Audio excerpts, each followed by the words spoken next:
Ya, pemirsa, Anda kembali di Landstalk. Tadi Carlos sempat menyinggung apakah ini memang seperti program Kartu Indonesia Pintar Kuliah ini, kemudian juga sembako murah yang baru disampaikan Jokowi kemarin, ini benar-benar baru atau mungkin sesuatu yang sudah berjalan tapi dulu namanya lain begitu.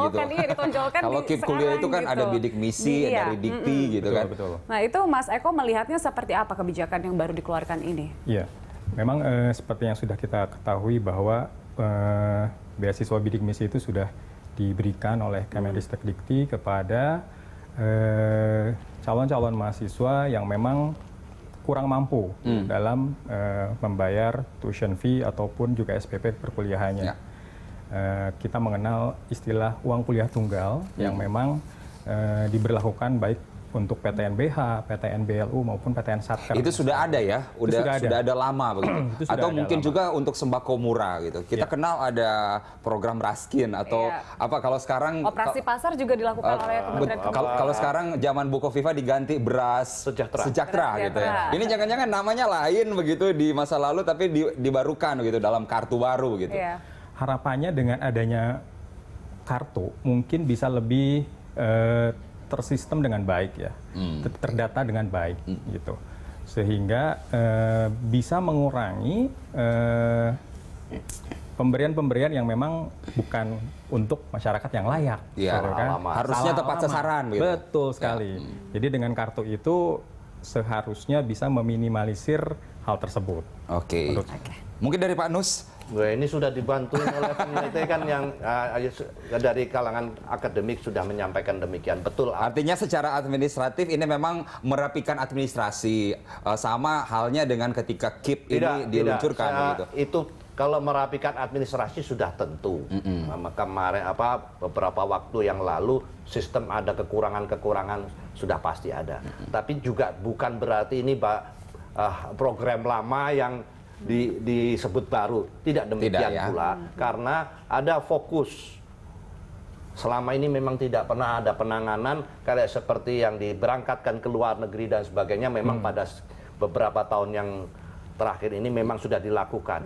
Maksudnya adalah fokus bahwa seperti tadi saya katakan, banyak rakyat kita di mana yang seharusnya setelah melewati jenjang pendidikan sekolah menengah mau melanjutkan ke sekolah lebih tinggi di kuliah, itu kan bertanya-tanya dengan kemampuan orang tuanya, kemudian kira-kira untuk biaya macam-macam mampukah itu bisa diselesaikan. Dengan program KIP kuliah ini minimal beban-beban dasar itu sudah bisa di beban dasar itu apa yang bayar kuliahnya. Kemudian yang selama ini berapa itu hapus kan begitu. Nah, berarti kemungkinan dia untuk bersekolah lebih tinggi ada kepastian kan gitu. Yang selama ini sepertinya belum ada. Jadi saya tidak setuju kalau ini hanya menambah dengan program yang lama menjadi polos yang baru. Tidak. Ini kita belum pernah mendengar sebelumnya ada program khusus untuk kuliah, itu belum ada. Gimana tuh Mas Eko menanggapi mungkin terakhir? Iya, mungkin terkait KIP kuliah ini yang ingin saya garis bawahi adalah bagaimana menyelaraskan pembagian KIP kuliah ini dengan sasaran untuk meningkatkan daya saing nasional. Daya saing nasional. SDM kita kan harus dibangun, tidak boleh ada semacam kekhususan atau konsentrasi terhadap program studi tertentu misalnya. Contoh, karena mendorong untuk kewirausahaan, suruh ambil wirausaha, enggak juga. Dan yang penting di sini menurut saya tidak hanya untuk kuliah S1, tapi vokasional juga penting. Ya, ini yang harus didorong.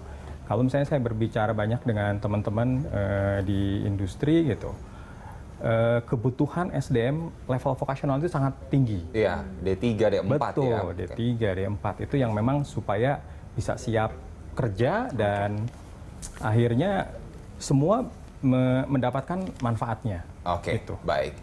Kita berharap bahwa kemudian ini tidak nuansanya politis ya Pak Nus, walaupun dari TKN begitu ya, memang dalam rangka juga kampanye, tapi berharap bahwa memang kerangkanya kan sudah jelas. Ada KIP dari SD sampai SMA. Pasti anak kuliah bilang, masa sih kami nggak dapat begitu ya? Ada sesuatu. Ya. Singkat saja Pak Nus. Ya, ada sisi positif.